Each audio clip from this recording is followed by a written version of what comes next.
Hello, everybody, and welcome to another episode of A Happy Moment. My name is Dan. I'm glad to have you with me today. Today, I have a very special guest. He is fantasy author Don Bishop, who writes as T.S. Pedramon. Don, welcome to the show. Thank you. Glad to have you with me today. So, Glad to Don be and I are here. going to be talking about some of his work that he's done, and we're also going to be talking about a few of the different aspects of writing a fantasy novel, such as world building. And Don, uh, so tell us a little bit about yourself. How long have you been writing for? Um, well, there are different stages of being writing. Um, Yep. so I could say that this tack of the journey started in 2010. My wife got me into NaNoWriMo, which is National Novel Writing Month, and I tried that in 2009, and I got like 1,500 words in. And the goal is to write a 50,000 word novel in the month of November, and I got like 1,500 words in, and I don't even remember what I was trying to write about. I know a little bit, but it was lousy. Um, the next year, I'm like, yeah, I'm gonna try again. I'm gonna do it this time. Guess what? I didn't. I did try, and I got farther.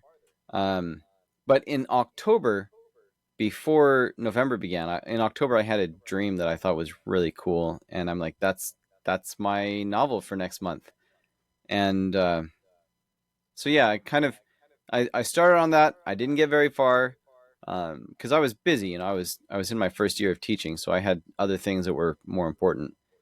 And um, yeah, so after that year of teaching, I took a different direction. I joined the Marine Corps, and over the next several years, I added to the book here and there, and that book is still not done. But um, it kind of got me started down this road, And then last year I left active duty uh, from the Marine Corps, and I set that book aside because I cared too much about it, and it will take me much longer to get it right, or I need to learn more to get it right.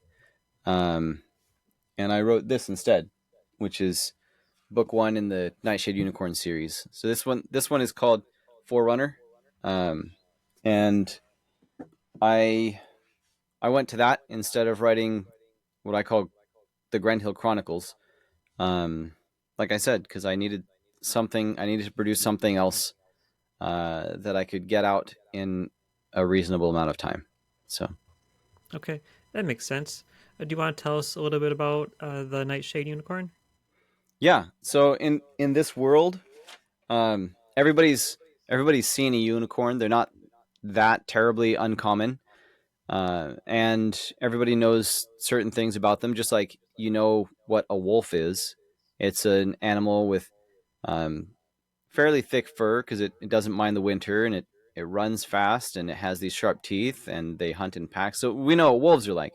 Well, in this world, people know what unicorns are like, um, and they're intelligent, and they're they appear bright and happy, um, and they are able to talk, but they're not going to carry on a conversation with people because they're too flighty. Um, Also, everybody knows that unicorns are all female, except there are these legends about the Nightshade Unicorn, who is like dark and imposing and male, because the legends are like he can do this and he. Um, it's like, if you're in this world, you disregard these legends; they don't mean anything. But if you open up this book, we meet him in the prologue, so we know he does exist. So there's something that the main character doesn't know right off the bat, and the main character isn't in the prologue, but she's in the first chapter, and we know at the right from the get go that there's something that she doesn't know. You know. Um. Anyway, so in this world, she's just trying to live a quiet life. She comes of age in chapter one, and or maybe that's chapter three. There's a ceremony for all the kids in the town that have come of age this year, Um, and about at the same time, this unicorn shows up on our doorstep, and he, this is not the Nightshade Unicorn, but it's a he, and he's like, hey, so the world has a problem. There's this evil that, oh my goodness, you humans, you're so short lived, you probably don't even remember. But there's this evil, and it wakes up every few thousand years. We got to go stop it, and we need help, and that's you. So come, we got to go meet this other guy, and we're in a hurry. Let's go. So, It's quite a way to start your day. yeah, So, yeah, in your world, unicorns they're generally good. yep, Okay, they're not evil beings or anything yeah. like that. Okay. But then we have this question about the Nightshade Unicorn. Like, what's up with that? I don't know. Read the book. uh, Tell us a little bit more about your main character for the story. What's she like? She is. I said she's almost 17, but in a fantasy world, like they measure time differently. Um, I don't know if you read fantasy, but like in the Wheel of Time series, a year has 500 days in it. So I Okay. haven't I haven't done the precise world building like that for Nightshade Unicorn. I don't know how many days there are in a year. I know there are 11 months in a year. Um, but again, so time is a little bit different. So when I say she's 17, I haven't absolutely decided, or she's almost 17. I don't know if that equates exactly to 15 years old or 20 years old. Um, but yeah, she grows up on an orchard where she lives with her mom and her little brother, and she has some friends in the town in the community where she lives. Um, so at this coming of age ceremony, it's called Greenstone Observance. Each holiday where they have one of these observances every month, and each month its observance is named after a stone. And I try to somewhat represent the season by the stone. Um, I have not named every observance holiday yet, but there's greenstone, there's graystone, brownstone, pinkstone. But at Greenstone Observance, it's during the spring, and that's the observance every year when they have the greenstones, they call them. These are the adolescents who are coming of age this year. The greenstones do a special dance in front of the townspeople, as kind of a celebration, and now they're uh, officially adults. So she's just looking forward to, while some of her peers are looking forward to like apprenticeships and going out and doing whatever career. She's like, well, you know, we haven't seen dad for years because he went out on an ocean voyage and got lost at sea, never came back.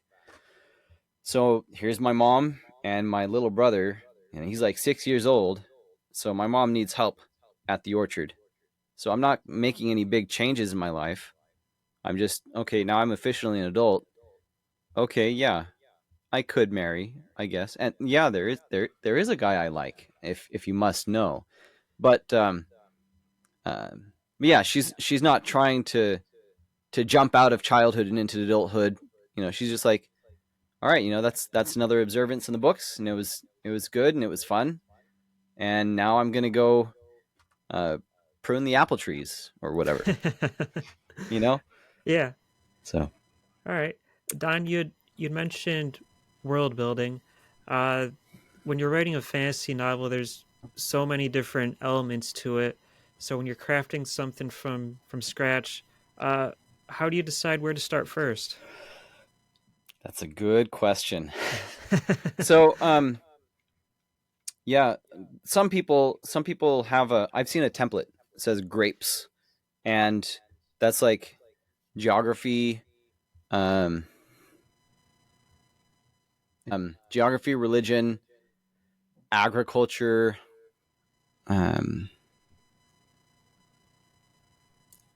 is it philosophical, Or economical, S, I don't remember, but these are like wickets to hit while you're like pulling a society out of thin air. Um, Decide like what's the geography like? Do they live up on a mountaintop? Oh, okay, that's going to determine some of the um, economy, right? They're probably not going to be a seafaring community if they live on a mountaintop. Um, but it's a model that you can go through to design that. And I'm kind of light on world building for Nightshade Unicorn, at least yet. I like this book happens in a small corner of the world, um, and I'll show you the world map. So, um, so there's the world of the Nightshade Unicorn. The world is called Colnuinard, um, and this book occurs between my fingers, Okay. approximately. And I actually have a zoomed in map of it. Um, so it occurs in a small region, and because of the nature of this book, where she's approached by the one unicorn. Oh, by the way, unicorn is not the most polite word. It's not a swear word, but it's not the most polite word. It's like calling us two legs. It's an Okay. accurate description, but it doesn't do us justice. So unicorn, what is that? So that the proper name for that race of beasts is the Nemord. Anyway, so this one Nemord like shows up on her doorstep in the middle of the night, um, pulls her from her agrarian farming community, right? And then they're hightailing it across the countryside. So they're not like really steeped in meeting other people. They do encounter other people, but the other people that they encounter are also within this region, and there's not a lot of cultural difference for her to encounter. So I let it leave it to the reader's mind to kind of assume that what I don't say is different is probably pretty similar to our past, a European medieval or uh, Renaissance around maybe but that time frame or later, maybe mix it up. Um, but yeah, so I'm a little light in this book, but in book two there's going to be more traveling, and uh, I am still building that out. So there will be other cultures with distinct beliefs from each other. Um, Whereas in this book, the Nemord who comes to her in the middle of the night says, "Hey, we have to go help the Shrongalin." She's heard of the Shrongalin. In her culture, it's like it's a little vague. Maybe the Shrongalin was the creator, or maybe he was like some assistant to, or maybe some mystical being that she's heard of. But she learns quickly that she has some misconceptions about the Shrongalin. So she'll find other cultures that haven't heard of the Shrongalin, other people that think different things about. Actually, there's that's not really a cultural difference. That's a political difference. She has a run in with some characters who have certain different opinions about unicorns than she does. So I'm sorry, I'm rambling. No, no, you're fine. You're You're, fine. Uh, so you mentioned that there's going to be another book. How many books do you have planned out for this? Is it going to be a trilogy or? I I am behind schedule. Um, I it will be at least 3 books for the events that I have planned. It has to be at least 3 books. Um, Probably more like 4, and it could wind up to be 9. I'm not certain. It will be at Okay. least 3, and as I hammer out book 2, it will become more clear what Okay. that is. All right, that's fair. Yeah. And you've other than the Namord, can readers expect any other type of like fantasy creatures that you've created? There are barely in this book, barely. It's mostly just the Namord. Of course, there's the big evil, We interact remotely with the big evil a little bit. I don't want to tell you that much about the evil entity. Um, I can say, I'll say it. So there is an evil known as Sakali, and they reference her as a female. As they say she or her. Um, and I know Sakali's true nature, but the characters don't. Um, but yeah, there's remote interaction briefly. Um, there is the main character sees a creature she knows of as a fey bird. Um, and she, in the character's head, we see its colors as it flits past. Um, but that's all we see of it right now. And then there is another, not necessarily magical creature. In fact, uh, there's an analog in our world that I could spit out the name and you know exactly what I'm talking about. But I'm not going to tell you. It's in the epilogue. Okay, yeah, So don't give there is, spoilers. yeah, there is a creature that shows up in the epilogue that is not necessarily magical, and I'm not going to tell you whether it's magical or not in here. Um, that will come. That will come out probably in book 3 or 4, if I were to guess. Okay, So probably yeah, not book that's 2. yeah, that's fair. You don't want to give everything away. Got to And leave some then mystery. and then somebody mentions dragons, but we don't see any dragons. Okay, Like somebody mentions that there aren't any dragons. They don't exist. okay, gotcha. Is okay. I see what you're saying. Yeah. How about does your world have any sort of magic system? Like, are there wizards or anything like that? Um, they're kind of. So the Namord have magic. Um, there's the Ga Namord and the Ta Namord, the male and the female Namord. That everybody only knows of the Ta Namord. The Ga Namord are like gone. You got to find out, but um, they're so absent, out of view for centuries that people don't know they exist until this Ga Namord shows up on Alabva's door. They don't know the term Ga Namord or Ta Namord. There's just a Namord. Um, your question was, the magic Uh, systems. yeah. So the Namord have magic, and the Ta Namord can heal. Um, and the Ga Namord, the Ta Namord have other powers as well. There's there's a flute that the one character passes to another. Actually, it's the guy she likes. Lends it to her, and then she gets pulled from her bed in the middle of the night and can't give the flute back. Um, but it has a little enchantment, so it can play itself.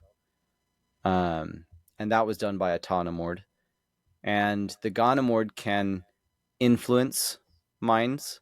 They don't control, but they can give you an idea, and they can try to help you lean in a direction of a decision, but they can't make it for you.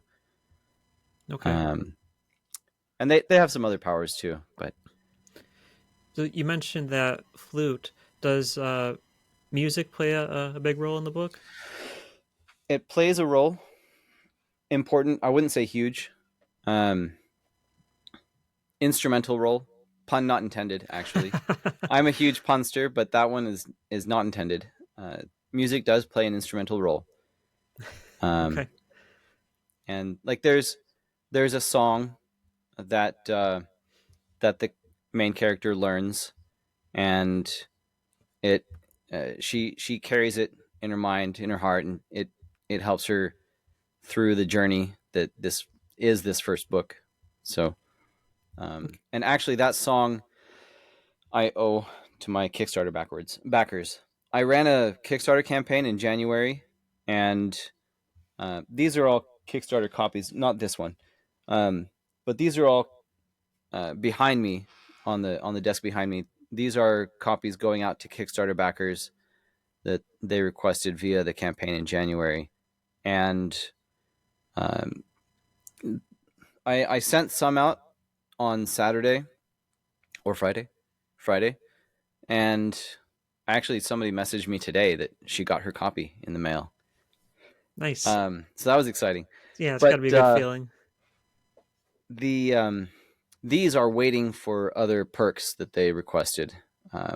Some character bookmarks and some scene overlays. Uh, Sorry, why did I start talking about Kickstarter? Oh, right. So this week I'm working on getting the bookmarks and overlays made so I can send these out. And then, like I said, I'm behind schedule. I thought I was going to record the song in February, but no. Ooh. After these are sent out, then I can focus on the song. I wrote this song. The words are in the book. Um, but and I came up with a tune as well, and so did my wife. So I think we're actually going to give them two recordings, two different versions with the same lyrics. Excuse me, with the same lyrics. But the song is um, it plays a part in the story. It's like almost a character, you could say. Okay, cool. So you're musically inclined then? Uh huh. Okay. Yeah. All right. I would hope so. You're not just gonna try and randomly pick up an instrument and start playing a song for everyone. Yeah. Yeah. Did you how long have you been playing? Like, what do you play, for example, and how long have you been playing it? Um. Well, I have it behind me. So this is my primary instrument. It's the clarinet. Nice. Um. Yeah. I picked up the clarinet when I was 12, which was a while ago. It was yeah. That'd be this fall. It'd be 28 years ago. Um. And I played clarinet through middle school, high school, and through college. And I got my bachelor's in music education. I taught band in Southwest Kansas, and then um, when I quit that teaching job, I joined the Marine Corps and played clarinet for them for a few years. Oh, So cool. Very nice. yeah, Don, you had mentioned that you're a bit of a punster. So would you say that your book is kind of lighthearted with a sense of humor to it, or is it more serious in tone? it's more serious. It has lighthearted moments. Um, it might have a couple of puns in it. I think it has at least one. I don't remember. Um, but yeah, I mean I'm gonna tone down the puns in fantasy for one because they're not really speaking English, and so any pun is going to be basically a translation of what they're really meant to have said. But like I, yeah, for a few years I wondered about the songs in The Hobbit that rhyme. I'm like, but if they're not speaking English properly, then they. Well, you understand that the lyrics are translated in such a manner that they rhyme because that's the effect they would have had in the original language. So the maybe the literal meaning is switched away a little bit in favor of giving us the true impression. But yeah, so overall not really it's not a book full of puns. Uh Okay. it has Uh, it has moments where appropriate, and like when she goes to the Greenstones observance with her friend, and there's this guy that she likes, and her friend's like cajoling her to go talk to him, and so it's lighthearted there, as appropriate, and there's teasing and joking around, but it's not. Yeah, it's not a book full of puns. okay. Uh, Don, uh, so did you create your own language for the book, and what's it called? I didn't, but I will for others. Okay. No, for this one, it's kind of implied that the unicorns have their own language because the title for book one is Forerunner, and They're the unicorn that comes in, or the Nemord that wakes her up in the middle of the night. They call him Hronomon. Um, I had a beta reader really complain about pronouncing that. He said it gave him a headache trying to pronounce some of the names I made up. But yeah, Hronomon um, means forerunner. So yeah. Okay. Earlier on, I think you had mentioned that you started writing Nightshade Unicorn because you needed a break from your other project, the Grendhill Chronicles. Uh Do you huh. want to talk about that one at all? Sure. So the Grendhill Chronicles, the concept there, in my dream, at I was uh, I was at like the birth of some princes and princesses. I was the king's friend, and so I was there, and these babies are being born, and they had like more than one child at once. So we got twins or triplets, I don't know. And the baby's born, and now the baby has a weapon that they take away, and they hand it to me, and I put it in a bag. And then when the mother is done giving the birth, when the queen is done giving birth, I have this bag with weapons in it. And then I go to this platform, and then I sail through space to another world, and then I hide these weapons in a cave until these babies are old enough to wield them themselves. Like that was the dream, and I was the king's friend. By the way, so my pen name TS Pedramon, that I just made it up.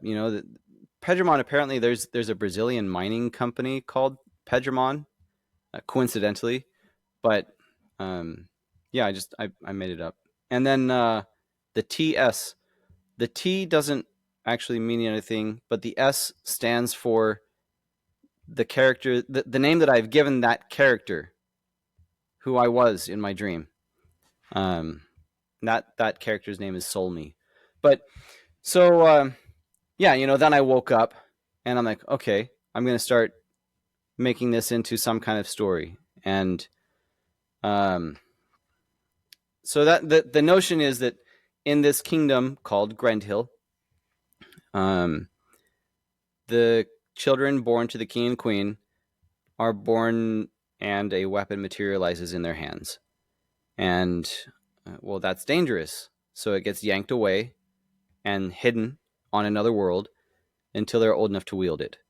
In this iteration, in this generation, there are quintuplets, and the quintuplets are born, and the weapons are taken away and hidden on another world. Except the last of the quintuplets to be born doesn't have a weapon, and that's not only weird among the five of them, that's weird among their whole dynasty.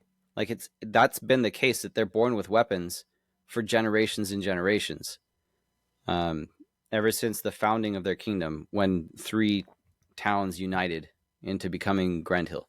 So um, they come of age, and meanwhile, the youngest one, not the young, well, you know what I mean. The last one who was born on the same day, they have the same age, but he's like a few minutes younger. Sure.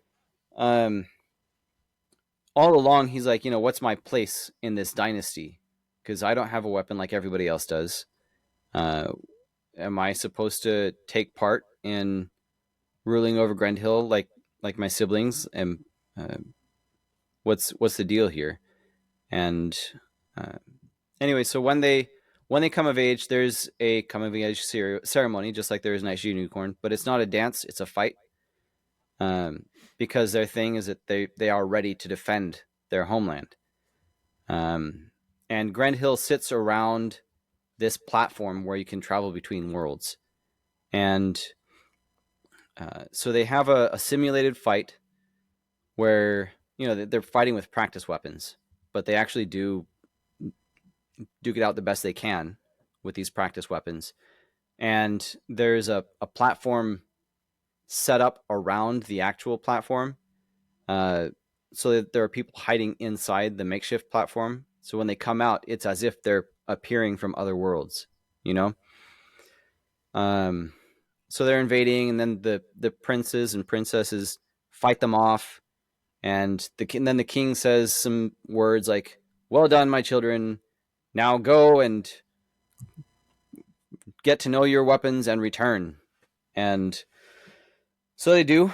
And the idea is they're spending 2 weeks in isolation each. So like the the brother who has a sword has grown up training with a sword, but not with his sword. You know, its balance is going to be unique, and he's going to have some special affinity with it. Um, and So they go to get their own weapons one at a time. They'll cycle through. It's going to be an 8-week cycle because the last one doesn't have any weapon. So he participates in the fight. King says those words, and then the 5 royal kids zoom off to this other world, and then he arrives with them, and then he comes right back because he doesn't have anything to do on this other world. Goes to bed that night, wakes up in the middle of the night. Something is going on. Something is wrong, and there are shouts in the dark. And when the dust settles, the king and queen are missing. So somebody has gone and kidnapped the king and queen of Grendhill. Like, who dares do that? Because the king has a sword that he's the best swordsman around. Nobody can beat him with a sword, and his sword never breaks or rusts. All his ancestors' weapons are in the hands of the royal guard. So, like, how are you going to come and mess with Grendhill? Maybe they're not that big, but they're prickly. So, yeah, that sets off the plot. Like, who came and messed with Grendhill, and how did they do that? How did they not? How did they escape um, us trying to stop them? You know. Okay, So that's that's pretty. yeah. I've This done is more world building for Grendhill than I have for Nightshade Unicorn, because I've been doing it for years, and um, yeah, there are multiple worlds, not just two, and there are. I've written a couple of short stories in that world as well. Um, like there's a girl who lives in a village that is up in the branches of a giant cherry melon tree, and it produces cherry-sized watermelons. And down in the roots, there's a little kid who lives in this village. Um, at the roots, it's called cherry nut. It's cherry flavored peanuts. So, anyways, fun stuff. yeah, and it's fascinating how all that started just from a dream that you had. Yeah, So that's pretty cool. yeah. Um, I, I was a little worried when you first started talking about it, so I'm glad you clarified that part about the weapon materializing in the baby's hand. Because my first thought was is the baby coming out of the womb like that? Is it killing the mom? Yeah, everybody asks that, and Okay, that's why I phrase it like a baby is born and then a weapon materializes. okay, all right. I feel more comfortable about that. Yeah. uh, well, so Don, what do you think has been the causing you trouble here? Like, why is it taking you a while to get it done? Any particular aspect that you're struggling with? Um, just a lot of details and not knowing the best way to bring these details together, and also having years of ideas like, ooh, I want to add this detail. Ooh, I want to add that detail. And then requiring myself to decide how I am implementing this detail, and not just taking the first idea that comes to me. You know, like I want it to fit an aesthetic sense that I have in my mind for this world. Um, so like with this one kid who doesn't have a weapon of his own, he's gonna have his own specialty. You know, he's gonna be um, a valid member of the dynasty in his own right, but it's not gonna be like, oh, he can do a Kamehameha wave from Dragon Ball Z. You know, that doesn't fit the aesthetic. Uh, and so finding the right thing that's gonna fit the aesthetic in my mind takes time. Okay, that's understandable. Don, what would you say is the most challenging part of the writing process for you? Mm. Um, that's a good question. There are a lot of challenges.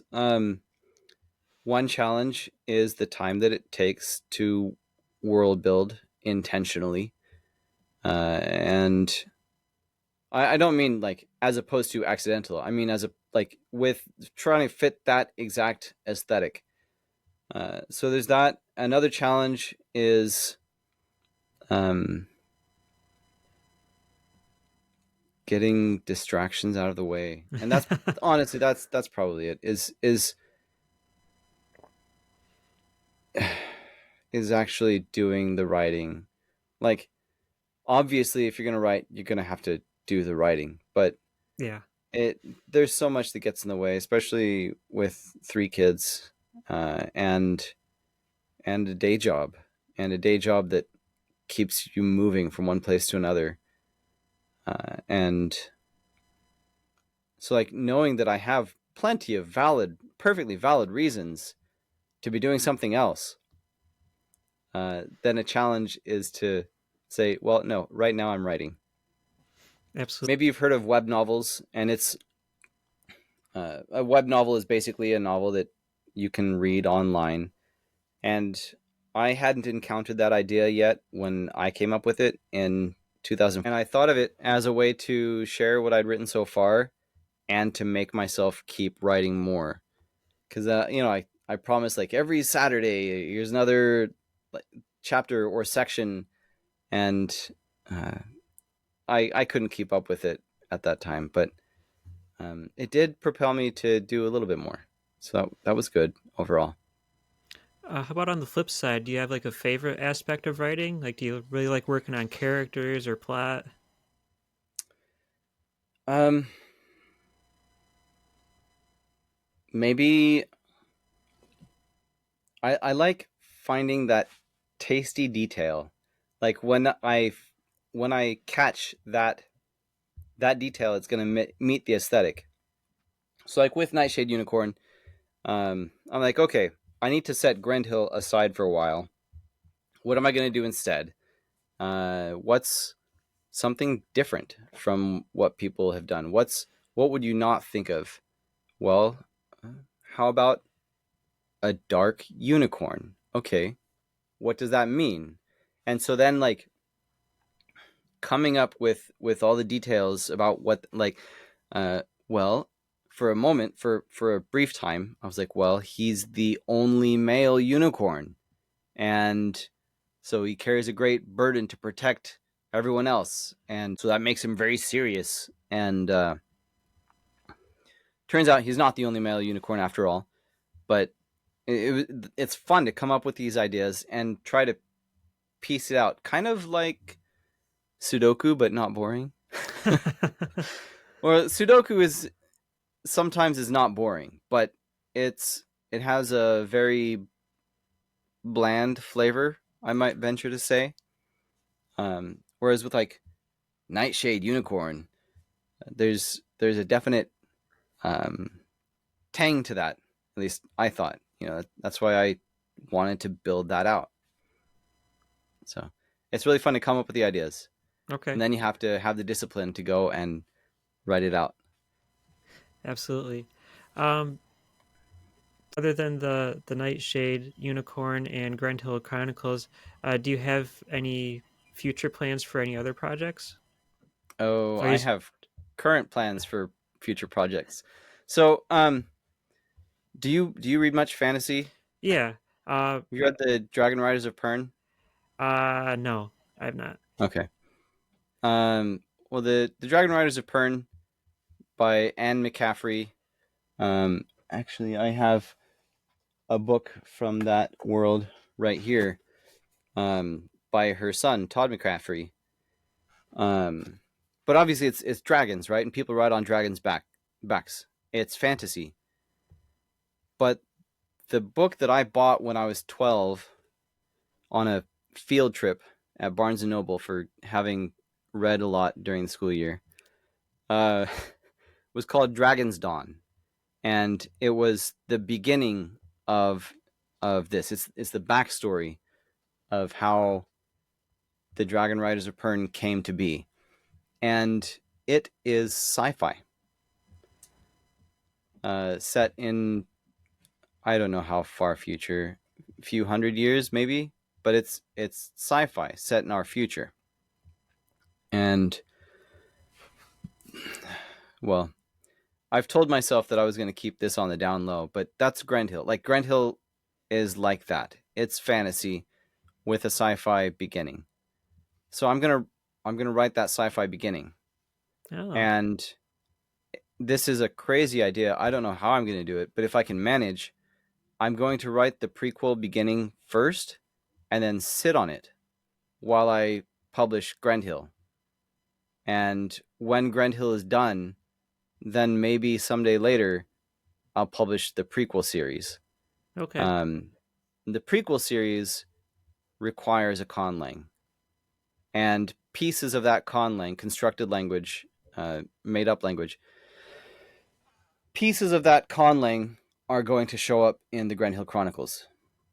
So and you know there are going to be some cultural factors, even though it's a long time later, that will still show up in the Grendhill Chronicles. So I want to write this other series first, so I know where they're coming from when I go and write Grendhill. okay. That sounds like Um, a pretty big undertaking, but it sounds like once it's all put together, it's gonna be pretty cool. yeah, yeah. I can't wait to have the time to do it all. Um, hopefully soon I can start working on it. But I need to. I'm committed to Nightshade Unicorn. I'm not going to leave anybody hanging on a series, you know. But I have other ideas as well. So like with my newsletter, and people can go and sign up on thorn.link/Grendhill/newsletter, or go to pedramon.com. I should just say that. Forget about the thorn.link.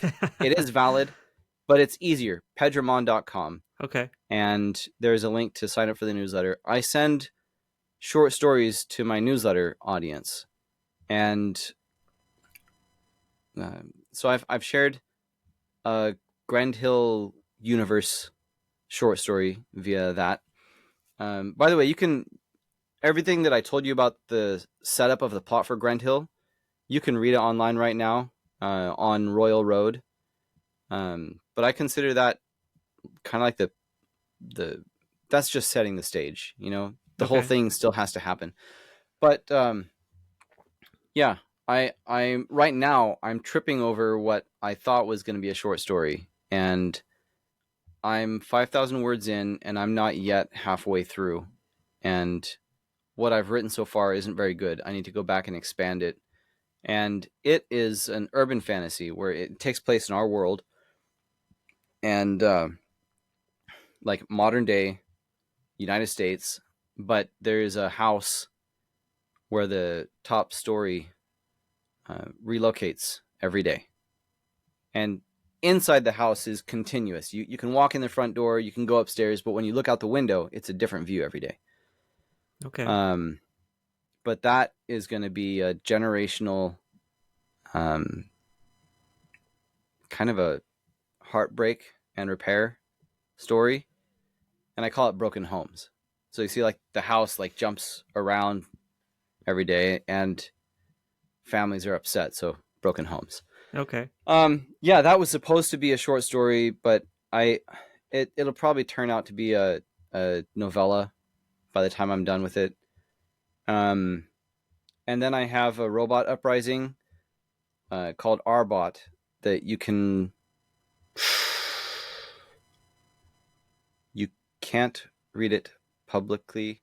Oh yes, you can read it for free on Kindle Vella, is where it's currently sitting for free. Um, I sent that out to my newsletter audience as well, but I would love to expand that into a full novel or even series. It's just I there's not enough of me to go around for all the stories I want to tell. You know, it and if there's a podcast called The Writer Dojo, one thing that they've commented is that the idea is the easy part. You have an idea, that's the easy part. Maybe it's a great idea, maybe it deserves being written out into the story, but somebody's got to do that work and that's the hard part, is doing the work to turn it out into a story. Um, so yeah, I have lots of ideas. How many of them will I get to? Time will tell. And Don, you actually have your own podcast. Would you like to tell us a little bit about that? Yeah, so I call it the Grendhill Chronicles podcast. Very original name, I know. Um, the idea when I started it in 2020, and the idea was to share what I was writing. That was the original idea. Share what I was writing, and it was kind of one of those, like, coming up with a web novel to propel myself to write more. So there was a bit of that, and it didn't really work very well to achieve that goal because podcasting requires its own amount of work. And especially at that time, I was determined to do it for absolutely free. Right now, I pay for Squadcast and Discord. So I record via Squadcast, and I pay a subscription to use that. Um, but yeah, it was very tedious editing, very tedious, even for just audio, and also because I was new at it. So nowadays, I leave all my ums in, but those first couple of episodes, I was going through meticulously and hand deleting every and and because optimally it wouldn't be there. Ideally, it wouldn't be there. But I've decided that it's too much pain to take it out, and if I'm just trying to talk, it kind of removes a little bit of authenticity if it's there when I'm really just talking, and then it's you've seen those YouTube videos where somebody has used a tool that automatically takes out the ums, or maybe they've gone through meticulously and removed them all, and they jump from one sentence to the next very quickly, and uh, it kind of pulls you in at first when you're not experienced with it, because it grabs your attention and holds it. Anyway, so yeah, the podcast. Um, Sorry, I do ramble. It's true. You're fine. Uh, so the original idea was to share what I was writing, and to share kind of the background or behind the scenes, um, behind what I was writing. And I recorded some conversations with my sister and with my cousin. Um, with my sister, one of them might have made it through. With my cousin, didn't make it through just because I I didn't give it enough time to editing, um, and because they were kind of world building conversations, and to be honest, they they weren't the easiest conversations to listen to because we both do a lot of ums. And so if I release those, that's something that I will remove a lot of ums and a lot of silence out of, because it'll be better for it. It'll be, skipping the awkward silence, because we don't really want the awkward silence. We Right. want the actual words and ideas. Um, and I hadn't learned that I needed to keep the ideas flowing in a podcast to keep it interesting. Because if you do just stop and drop that energy level down nearly to zero, you're going to have a lot of dead time to cut out. Yeah, absolutely. I know how that So goes. yeah, so nowadays, more recently, most of my episodes are conversations with other people in the independent publishing industry, and that's not an absolute term. I'm not wholly opposed to taking somebody from from traditional publishing. Um, Most of my conversations are with other authors. I've had a librarian who is also an author. I've had um, an author composer, and I've had a couple of editors on my podcast, and I would love to have an illustrator, but I haven't managed to nab one yet. But yeah, we talk about different aspects of writing, and kind of factors that go into world building. And I like to talk about different aspects. And um, I'm going to have the composer back on, and we'll talk about writing bad guys. Yeah, okay, that's So, fun. And yep. the Read other Wheel of one. Time or any Brandon Sanderson? No. I've never read Wheel of Time. Speaking of Brandon Sanderson, uh, I don't know if he still does, but I know for a while there he was uh teaching like a university class on writing, Yep. and you can find those videos on YouTube, and I've watched them, and those are pretty fascinating to just listen to him talk about fantasy writing. Oh, have you seen those? Yeah. Okay. Yeah. And I was thinking about that when you asked about world building earlier, because what he has said about world building. Well, one of the students in the class asked, like, what about the iceberg principle? Um, if you're not familiar with it, basically, an iceberg. You see a little bit of it above the water. Maybe it looks big, but you don't realize there's so much more of it under the water. There's so much more that you don't see. Um, and what he says is yes, but so for world building, this what is above the water is what you actually use in the story, like what is directly takes place. But some things are mentioned in such a manner that you can tell that there is a lot of world building that was done underneath the surface. Um, and he says, do enough world building so that if they lean over the edge of the iceberg and they look down, they can see that it extends. But there's no need to fill in the middle, the heart of the iceberg. Fill on the edge so it looks like it extends. And so, like, for for Grendhill, I had this thought several years ago that maybe they have, for courting, they have these tokens, and the young ladies can give a token to a guy if she's interested in him, and then he can decide whether he's going to turn around and try to pursue her. Of course, she's giving out more than one token, so it's just like, yeah, you do have a chance. Um, Now this no, that wasn't the idea. It was like some commitment. Anyway, because I called them earnest tokens. Um, so like that thing, the earnest tokens. Maybe I'll never use that in the story. That's some world building that might be in the heart of the iceberg. That once the story is all told, maybe nobody ever mentions earnest tokens, or maybe it is in there. I think it's a nifty idea, so I work it into a conversation. Somebody mentions earnest tokens, and so now, as you're looking over the edge of the iceberg, you can see that there is more iceberg. But I haven't gone and fleshed out all the social rules behind how to use earnest tokens, Right. because that doesn't appear in the story. Yeah. And unless that's something that's going to play like a big role in the plot, you really don't need to go into all that extra detail. Yeah. Yeah. That's I like that, the iceberg. That's a good concept. Um I do a little bit of I like to write too, but I haven't made a whole lot of progress lately. But um like you, I'm also a parent.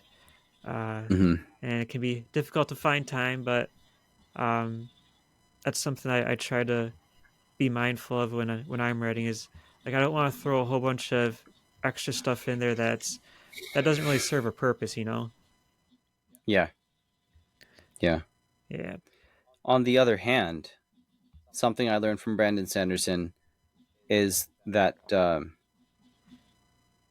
is not to try to move things too quickly. Like, don't feel pressured to barrel through this thing. If there are salient details, if the scene is going to be interesting, go ahead and write it out. Write out what the characters are saying. Take the time to think about, like, how this character would react to that character. Um, but you have to temper that with. I always remember the first Kindle book, that free ebook, that I started reading in 2013, which I or 12, which I couldn't I DNF'd it. I did not finish it pretty quickly. Um, I thought the guy had a terribly interesting idea, really great idea, fascinating world building. But the first 10 pages were all about the world building and nothing was happening. I'm like, I don't know where this is going and I can't keep holding on to this. So, yeah, you just got to, I guess, learn how to distinguish between what's going to be interesting and what's going to be boring. Yeah. And then if something is going to be fascinating, portray it through or reveal it through conversation or through events. Because if somebody wants to read a vivid description of a setting and that only, they're not trying to read a novel. And if somebody is trying to read a novel, they don't want only the vivid description of a setting. So you got the podcast on Grendhill Media. You mentioned your website, Pedramon.com. Um, Yep. do you have any social media sites that you use that you'd like to throw out? Yeah, I mean, I'm on the big ones, Facebook and Instagram and Twitter. If you search for Grendhill, you'll find me. The whole tag is usually Grendhill Chron, but on Instagram it's Grendhill Chronicles. Don, we're going to go ahead and wrap things up here. So I'd Okay. like to say thank you so much for coming on. I do appreciate it. And once again, Pedramon.com and also Grendhill Media on YouTube and Grendhill Chronicles on uh, Facebook, Instagram, and I'll link all those in the description for this episode. And Don, thank you so much. Thank you so much. All right. And thanks to everyone for listening. Appreciate you joining us today. If you'd like to learn more about my podcast, you can find me on Facebook, Twitter, YouTube, and I'm also recently trying out Instagram to search for a Happy Moment Hmm. podcast. And I will see you guys.